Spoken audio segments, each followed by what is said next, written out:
Hey guys, I've obviously calmed down a bit more since since the last video I made, but this is my spoiler-heavy version. I'm pretty much just going to be discussing everything that happens in the episode, and obviously everything that does happen in the episode is dependent on other previous choices you made. So, if you haven't if you haven't played the game already, you should go do that before watching this.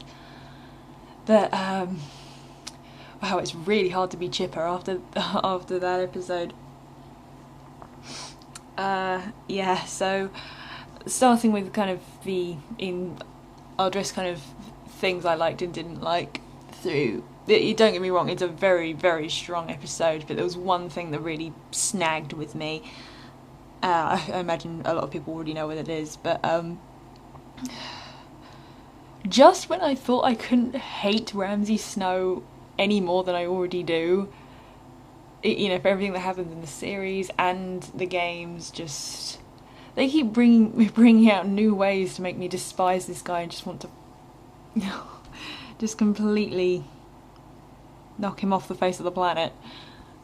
Iwan Rion, who plays him though, is fantastic though. I mean, he just gets how psycho this guy is.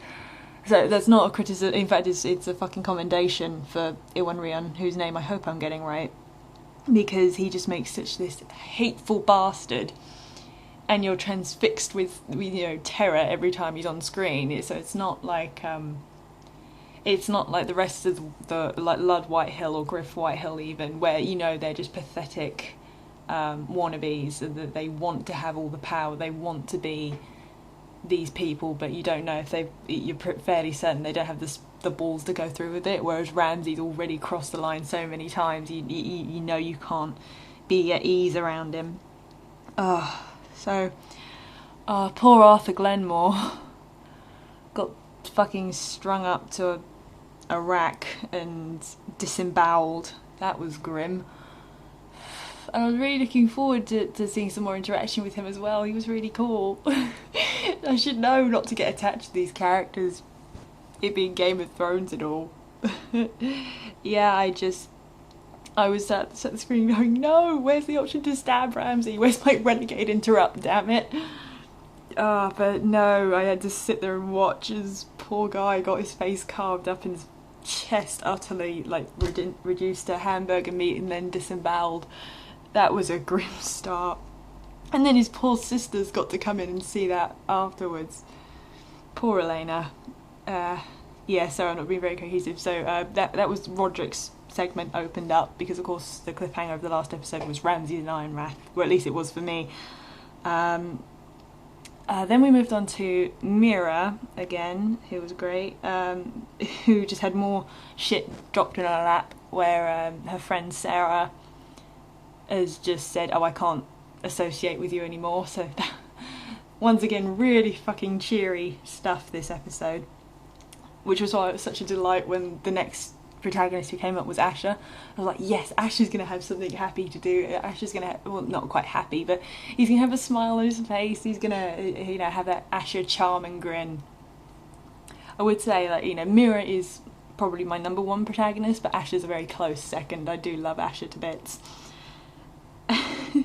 And he marches into camp, and Daenerys says, I can't spare my second sons. Daenerys I find really annoying in this for some reason. I don't know if it's Emilia Clarke's delivery or something. I just find her really annoying.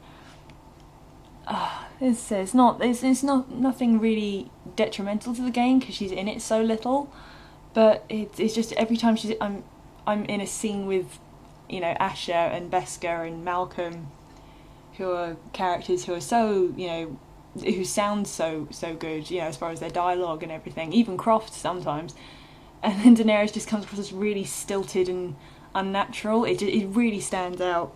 But when Daenerys is comparing Asher to herself, and then Asher just says, oh yeah, we're both attractive, I sat just straight up giggled for about a full minute.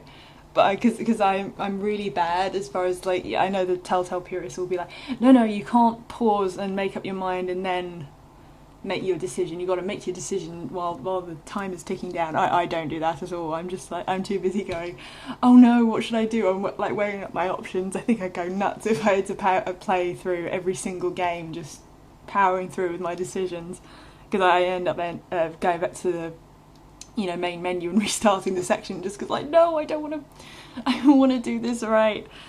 I don't know, that probably says something about me, but yeah, Asher made me smile for the first time in that episode, which was only like a couple of minutes in, admittedly, but admittedly I felt a lot more at ease with Asher. Then we had Garrod back in the north, beyond the wall, I guess. And Garrod's section, to me, I loved Garrod's sections pretty much up until he went beyond the wall. And now he's beyond the wall, it just seems kind of like we're just killing time to get to the North Grove. Or sort of, we were killing time because we all knew he was going to end up running into White Walkers and Whites and stuff. Or anything more dramatic than that might have been in the books, like those fucking ice spiders we keep hearing about. They even get mentioned in the episode, Sylvie will mention them. I was just hoping to see something more dramatic than just... especially when his first section of the game is like, we're dicking around in this campsite again, and we're going to catch a rabbit, and we're going to talk to everyone about everything. It seemed a little low on meaty story progression, especially since I always, as far as the, it was like the one issue I have with the wildlings and stuff is that I get you're people who survive in, horrific conditions as far as like the sub-zero temperatures and the snow and everything, but it's just how well informed everyone seems to be about everything south of the wall. And I'm constantly, anytime someone brings up like, oh, you're Jon Snow is Ned Stark's bastard, it's just like, why on earth would you care who Ned Stark is? I can get them having an idea of who like the main northern houses, but they, the fact that they do seem to have this knowledge, it bugs me. There's a bit of a tangent there, but either way, that's just the one thing that bugs me. So Garrod's sections were a bit like, okay, come on, we're gonna see some Whites or White Walkers at some point. Yeah, it was just getting to that. Then we're back to Asher fighting in the pits. I chose to spare, what was his name? Bloodsong? Was that his name? Yeah, Bloodsong. As far as the pit characters, I thought they were all very well introduced, as far as like, these guys are fucking nuts. These are guys that are insanely violent and all completely crazy. And you got a colourful band of characters there, and Amaya, it looks fucking badass and she's really cool. And seems to have history with Beskar and all that, so that was good. I chose to spare the guy just because I was just like, no, I'm not just gonna... I chose to... I play Asher as kind of this more... I know you can play him as a more violent guy, and he definitely enjoys violence, he definitely gets a kick out of it, but for me it's kind of... He's the charming rogue who happens to be good at violence rather than someone who, violence is his only way to handle things. Which, to me, is more interesting to play him that way, but, however you want to play him. Then we got back to Garrod again, and Finn got fucking stabbed, like speared through the gut and died, and a lot of people got off to this episode. Relatively, we obviously had a few people like with the Red Wedding and stuff, but this was a lot of people in comparison to like the previous episode. I don't remember anyone dying in the previous episode. I might have to fucking correct myself on that, but I don't remember anything quite as much as this one. So Finn got stabbed, and then we're off to look for the North Grove, and to me that was just a thing of that should have been like one segment. But I understand for pacing that they had to switch it up a little, so that was fine. It's not really a criticism, it's just, everyone has their favourite sections of storyline, and that wasn't my favourite. Which it almost seemed to be rewarding me when we jumped straight back to Mira, and then Mira walked straight into to Cersei. And because these are the bits I love, these are the bits I crave, because it feels like straight out of some kind of, this sounds ridiculous, but it feels straight out of some sort of fan fiction I would write, where she happens to run into all the major players in King's Landing, including like Tyrion, Tyrion seems at least fond of her in some regard, and Cersei just is trying to manipulate and use her. By the way, whatever Lena Headey's doing, or like the writers are doing, Cersei's really quite frightening. I think it's the entire power shift where you've gone from, usually whenever someone interacts with Cersei, there's someone about on her power level or enough, they're confident enough that she can't just get rid of them without consequence. Whereas here, you're someone who has no consequence, she could get rid of easily as anything. And she's really quite frightening, the way it's just, you're very much aware that there's nothing you can do but just do whatever she wants, and any guile or anything you can do is very limited by what your options are. And she's insisting that you do something, and there's no option to kind of be loyal to Marjorie in that regard, because I was trying to play it as far as, like, to me this was my loyal to Tyrion playthrough, so I had, you know, done all that, and Marjorie's still pissed at me, and there was no option to just say, oh, Lady Marjorie, or even really to bring her up in conversation, except for the part where you've lied to her, which I was suddenly struggling to remember times I have lied to Marjorie. I'm sure I have, but it seemed a bit on the nose that Cersei knew every single time I'd lied about something. Either way, that's what the impression she gave. But I was never more impressed with myself when I got the Cersei is impressed prompt come up at the top. I was just like, yay, I managed to win her over, I guess, which is about the only thing you can do in Cersei. And then we had Mira's scene with Tyrion in the cells, which for me was pretty much the highlight of the episode, just because, you know, we just had Lena Headey, and now we've got Peter Dinklage, and it's just all these characters that you want to interact with in the show, or you would like a genuinely nice person, or someone who's at least a little less shady than the rest of the cast, you know, interact with them. Especially Tyrion, he's been through so much shit already. And I was trying to kind of get a sense of the timeline, but I guess it must be before Bronn sees him in the show. And I was sat there, and as they were talking, and, you know, they share wine together, and you know, they're both courteous, like, oh, I thought we were friends. I was like, oh, I totally ship these two. I know it's bad, but that was just my one thought. I was just thinking, oh, I wish this could... I knew, I had a sense that this could work out, because I think they'd be good together. Especially that one moment when she accepts the wine, if you did accept the wine, and he says, ah, true girl of the north, and it just made me smile. And it was one of those things where they're pretty much the two people who are honest with each other, and I chose to pretty much be as honest as I could be without immediately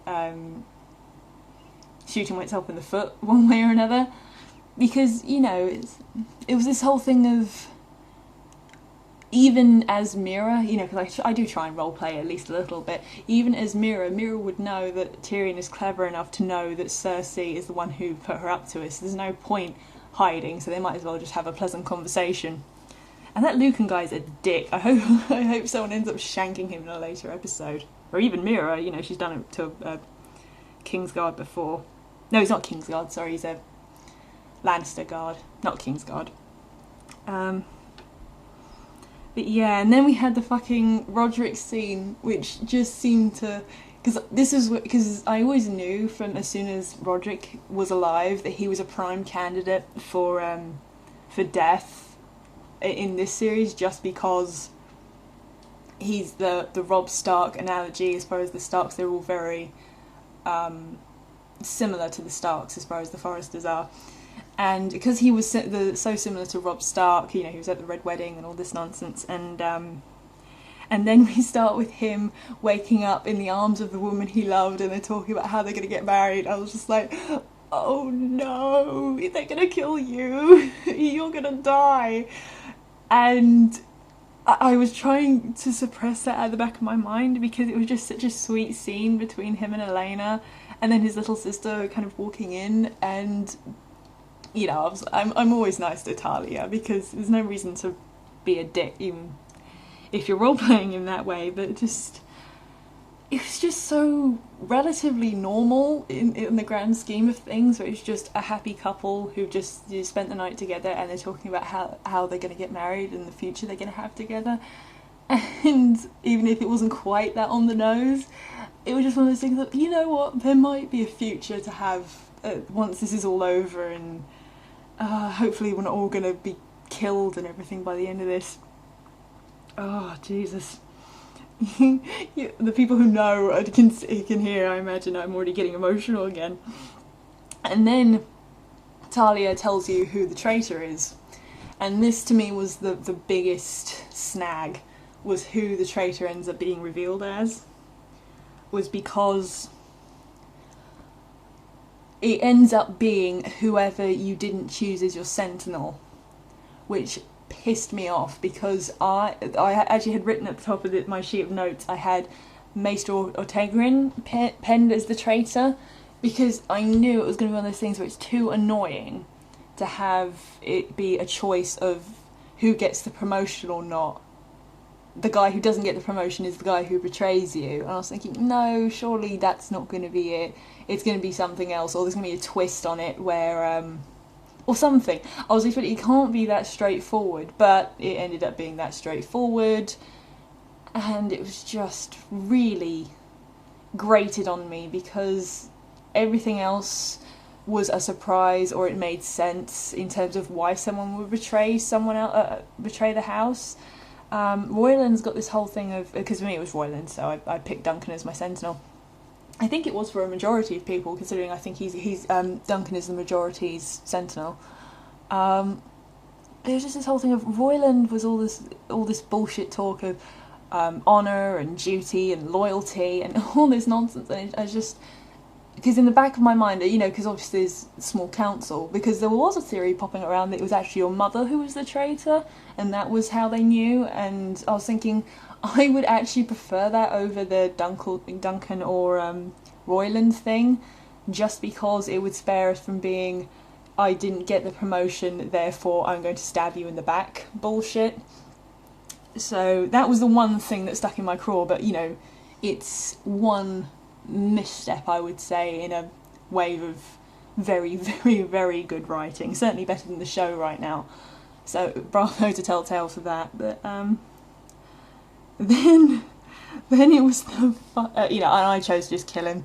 I was too annoyed. I was annoyed with the whole storyline at that point, so I just killed him. I also promised Talia I would, but I thought, you know, it's just one of those things where it's the game choice. It's like when I was playing Fable 3, and you've got a year to save this kingdom from this horrific monster that's heading your way. You have a year to prepare for it, and everyone's bitching at you to reverse these decisions or these decrees or pay out for schools and stuff. It's like, yeah, I can do that in a year when you're all still alive, because I managed to find the money to do this. You know what I mean? So it's when that happens. Sorry, I think I lost track of my point there. Either way, so Royland being the traitor pissed me off, and that was just annoying. Oh yeah, that was what it was. So I promised Talia I would kill the traitor, and when the traitor's like, oh, Ash is gonna die if you kill me, and I was like, wait, hang on, what? And I was, admittedly, I did this thing where I went back on my decisions, because the first time I played it, I spared his life, and then Talia was like, you're even more of a coward than he is. I was like, oh, shut up, Talia. And at which point, I also got the impression that I was getting kind of railroaded into a decision where no matter what I did, I was going to end up having some awful decision. So pretty much for the first time in the game, I just went for the option to just straight up fucking kill a guy. And I just stabbed him, and it felt really satisfying at the time. But either way. And then the fucking ending came. And you've got Asher sailing into Westeros, and he's like, oh, you can tell he's kind of happy because he's home, and he's in Westeros, and he has that moment with Beskar where it's just like, yeah, it's, you know, it's just, oh, they have that little bonding moment, and they're coming home because they have an army. That seemed like a really small army to me, like 6 dudes. Yeah, they could have made a bit more of an effort as far as even just throwing like an extra 20 guys in, that would have been enough. But yeah, and then you have the docks, and that you have the reunion between Asher and Roderick, and I just wanted them to hug, because it's kind of, not only is it Asher and Roderick reuniting, it's kind of the Robb Stark, Jon Snow reunion we never got to have. And then it ends up being revealed it's an ambush, and the gate gets stuck, and they both try and hold it open. But then they realise that one person's going to have to stay behind and keep it open so the other one can live. And it makes you pick which one lives or dies.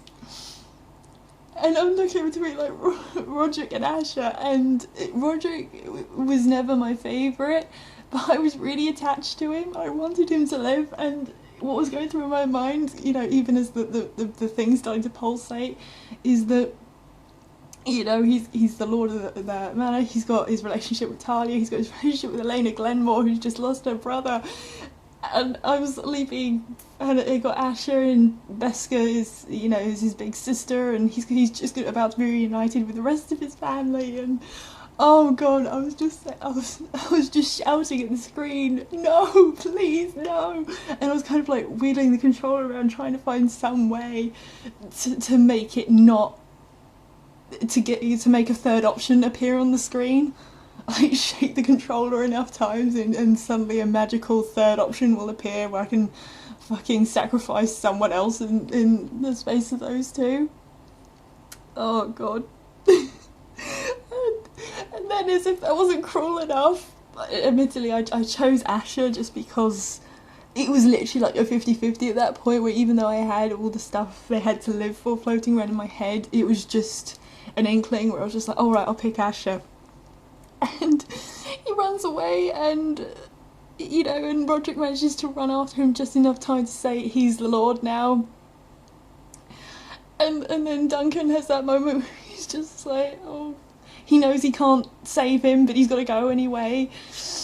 Oh, fuck. I really was trying not to get this emotional in the spoilered review, I'm sorry.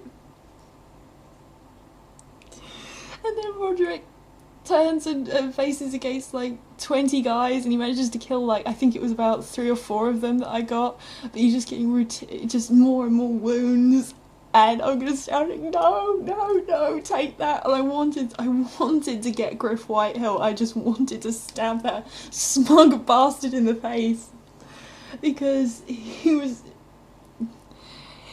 the one. I just needed to take that bastard down, and I couldn't do it because Roderick had too many fucking, you know, he had a crossbow bolt in his throat and about 70 stab wounds at that point. I was just like, oh god, please no.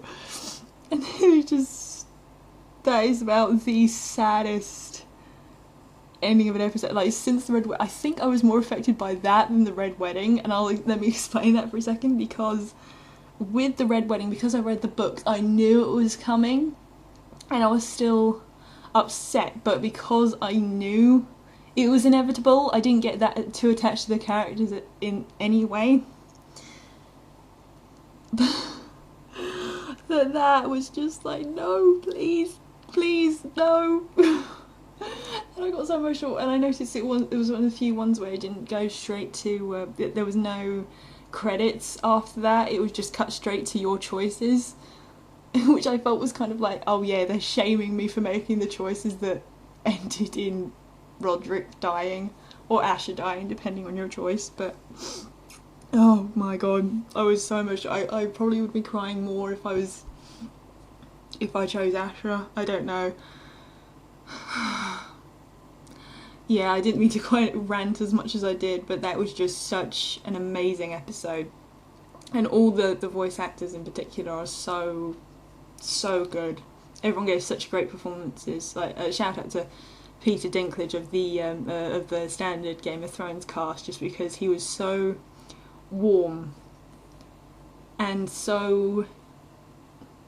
he was just so pleasant to be around. It's just like, can I just have a whole game where Mira and Tyrion just sit and talk about stuff, and maybe, like, you know, rule a kingdom or something. I don't know. I was finding myself craving that all of a sudden. But oh my god. Okay, I'm going to sign off now because I think I've rambled on enough. But yeah, this episode was amazing. And as you can tell by the fact that I'm still a completely emotional wreck over one character dying, that I think you can tell how good this game is. But either way, this was fantastic, and I hope to see you guys soon. Okay, bye!